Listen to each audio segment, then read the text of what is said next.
Now, if you're looking to simplify your life, simple and easy aren't the same word.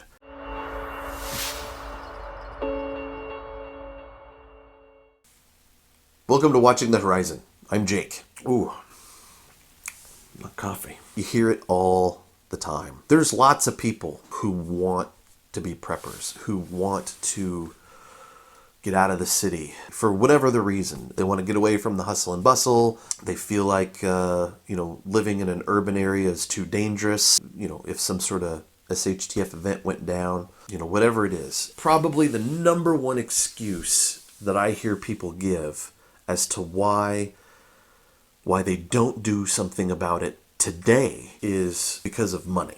Money is like the number one reason people give that they don't act now. I get it. I understand. I've got bills.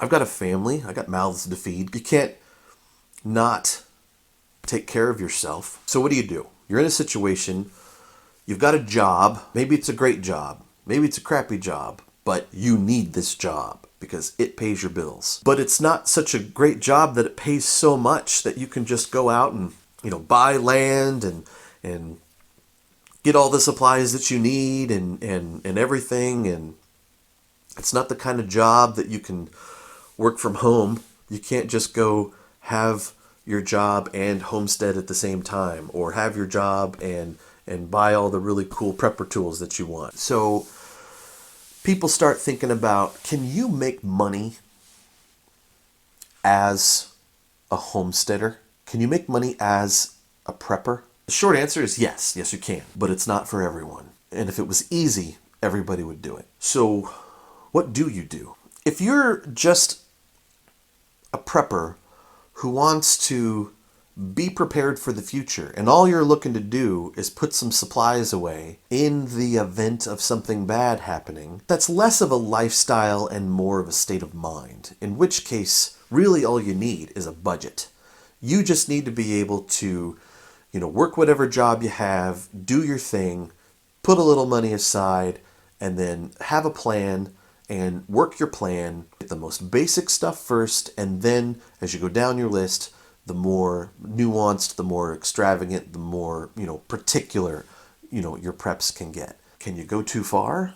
Yes, I think you can. But I feel like the threshold that is considered too far it's pretty far out there. But if you're the type of prepper who has figured out that, if I really want to be a good prepper, don't get caught up where you have to bug out.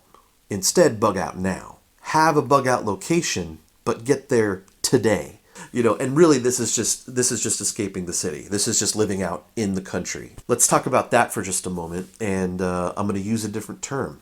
This is my personal opinion, and I've mentioned it before in other videos, but I'm of a mind to say there's different levels of prepperness. You've got your beginning, your basic, your intermediate, but like level 2 prepping is that individual who is not in harm's way. They made a point to pre-position themselves so that they would not be in harm's way. Some of you people have bunkers, which I've made another video about. Depending on your location, I think bunkers are a bad idea. If you're in a even mildly populated area, chances are a bunker, a sealed underground, probably not a good move.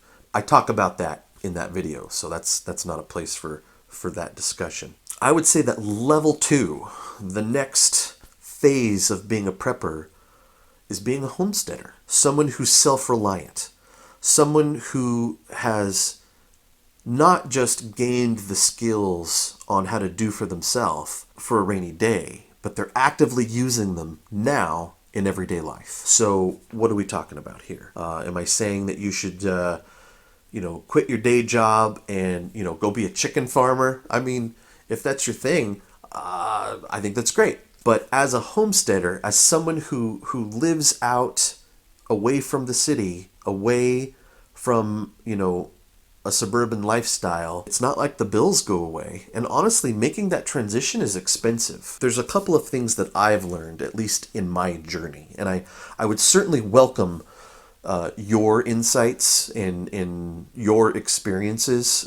I've learned that the further away you get from a city or a major population center, your cost of living goes down significantly. And if you think about it, this makes sense. If you were to own a home in the middle of downtown metropolis, that's expensive. Your square footage cost is through the roof. Look at your very large populated areas like New York City or San Francisco. The cost of real estate is insane. Not to mention the cost of everything else. It's just super expensive. But as you move out into the country, even within the same state, if you get out into New York State, there's plenty of wilderness out there. Your cost of living goes down. But so do your conveniences. In fact, that's, I believe, why it's so expensive to live in the city, because you get all of those conveniences. What am I talking about? I mean,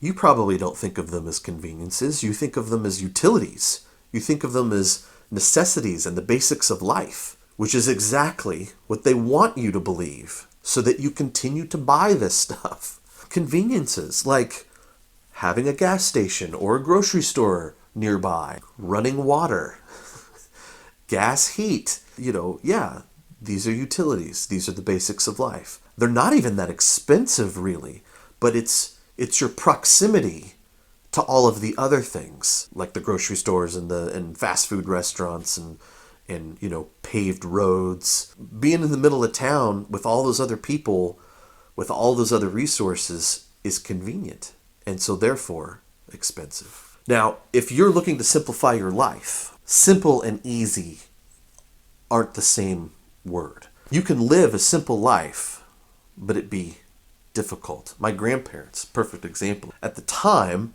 their little plot of land, I think it's like 3 or 4 acres, several miles outside of town. Of course, by now, town has grown and they're kind of in the middle of town. But at the time,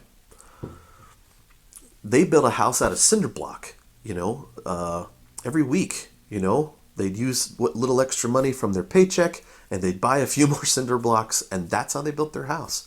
They had some animals, they got them one at a time, either from friends or family, or someone had an extra one, or they were able to save up a little money and they were able to accumulate over time. They didn't just get it all at once. But at the time, they didn't have running water. They didn't have electricity. They didn't have refrigeration, that kind of thing. They were off-grid. Now, I know there's a lot of romanticism about, being off-grid and living in the country, and don't get me wrong, I think it's great. Some conveniences are just, you're just so used to them, and having electricity is one of those things. Their cost of living was practically nothing. Let's look at it from that angle, because that's kind of where I'm going with this. If you live out into the country, way out there, you've got the cost of the land, the actual acquisition, and I get it. Buying land, that's expensive. That's another video. But let's say you're there, okay? Let's talk about reoccurring monthly expenses. If you're out there, chances are, you're going to want to be growing your own food, or at least as much as you can. You're not going to have things like a cable bill. Oh my gosh, cable. How much money do you spend on cable? I haven't had cable in like 15 years. I got rid of it mostly because I was getting sick and tired of paying for commercials. But so many other benefits have come with from me unplugging, and it's been so long now that I've had cable, or I've even watched just regular TV. I've kind of forgotten how expensive it is. I mean, some of you guys, it's like hundreds of dollars a month. Goodness gracious. Rule number 1, when you're living out in the country is, this is going back to an older way of thinking as well. No credit. Don't finance your stuff. Buy it. Save it up and buy it. Why? Because you don't have a lot of money to start with. The money that you make, whatever that is going to be less. But that's okay, because the amount of money that you need to live is also considerably less. If you're going to heat your home and you're way out there, well, you've got some options. You can go cut firewood. That's not going to cost you very much, if anything. It's just a lot of hard work. Not convenient, but the price is right. What's more convenient? Propane. That's more expensive. And you know what? If you can afford to do that, do it. I recommend it. But if you're looking to lower your expenses as much as possible, you're cutting wood. That's just to heat your home. What about food? You can have, you can have some chickens. You can grow a garden. You can get a lot of food.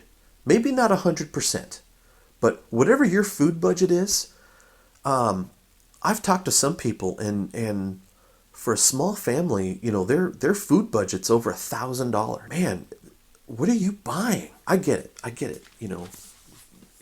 Kids are expensive. They really are. But a lot of the food that we buy in the grocery store is processed in one way or another. When was the last time you actually bought raw food, raw materials, and then actually cooked something? When was the last time you made homemade bread with 3 ingredients or less? Nobody does that anymore. It's also really cheap. It's not expensive. We're used to eating really well. Never have the same meal twice kind of thing. Mexican one day, Chinese the next day. And that's just normal for us. Inexpensive food. Things like beans, rice. Maybe you'll have a meat dish, chicken or beef or something like that, once or twice a week. But if your diet is primarily plant-based, you can grow that. And if you have to buy it, beans and rice and sort of those bulk dry goods, super cheap. It's easy to plant a whole bunch of potatoes and get more potatoes than you're going to eat that year. You can do it, but it requires work. You got to put in the effort. Guess what? Your simple life will get you out of all of that nonsense of the city. But it's not necessarily easy. Some of it can be backbreaking. My whole point here is that you're going to require less money on a monthly basis. So if you need to make money on a monthly basis, the amount of money that you make is going to go way down. Of course, a really big caveat to all this is you need to be debt-free. If you've got a whole bunch of credit card debt, you need to work on that. You need to get that out of your life. If you've got student loans, and I know you do, there's so many of you out there, myself included, I still holding on to a few. It's hard, but get it out of your life. Get it paid off. Do whatever you have to do. Pay off your debt. You're going to have a really hard time being successful in a self-reliant situation when you have the anchor of debt around your neck. Those student loans, pretty expensive. Those credit cards, pretty expensive. I mean, I could sit here and spout the average family monthly numbers, but that's not going to help you. Look at your own budget. You know what that number is. That's the number that you need to get rid of. If you no longer had to pay that money, what would you do with that extra money? I mean, you're doing it now. That money, you're making it. You're coming somewhere from it. If you added all that up, how much money a month would you have in excess? More than what you'd need. If you went out and lived in the country, you wouldn't have to have the job that you have now. You could take a lesser job. Lesser in that it pays less hours, less money, less hours, less responsibility, less stress. And maybe that's okay because you don't need as much money. That's my whole point of this video, is that if you want to simplify your life, that's great. Pay off your debt, get out of the city, find a job. You know what? There's not a real big need for a lot of your tech jobs out in the middle of the country. But you know what jobs are needed out in the middle of the country? Labor, mechanics, welding, a lot of hands-on kind of stuff. And here's the thing, you don't have any of those skills, and that's okay. But are you willing to learn? Are you willing to come in at minimum wage or as an apprentice or as a helper or something like that? And maybe you're working a couple of jobs. Maybe you just start out as doing a bunch of odd jobs. Oh, no. You're above that. That's beneath you. Did you really mean it when you said that you wanted to move out of the city? Well, yeah, but I'm only willing to do it as long as I'm able to maintain the life that I'm accustomed to.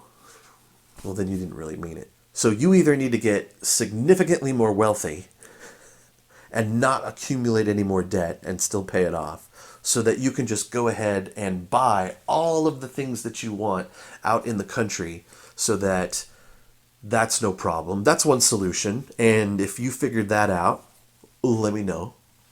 Let's you and me talk. Or your other option is to go the other direction and live well below your means, so that there's your surplus. There's all the extra money. Take that extra money, get rid of your debt if you haven't already, and then you can take lower paying jobs, but lower hours. There's the simplification that you're looking for. Again, it's not necessarily an easier life, but it is much simpler. Anyway, so there you go. Let me know your thoughts. Let me know what your solutions are if you have any firsthand experience, and put them down in the comments. All right, thanks for watching, and be sure to keep your eyes open.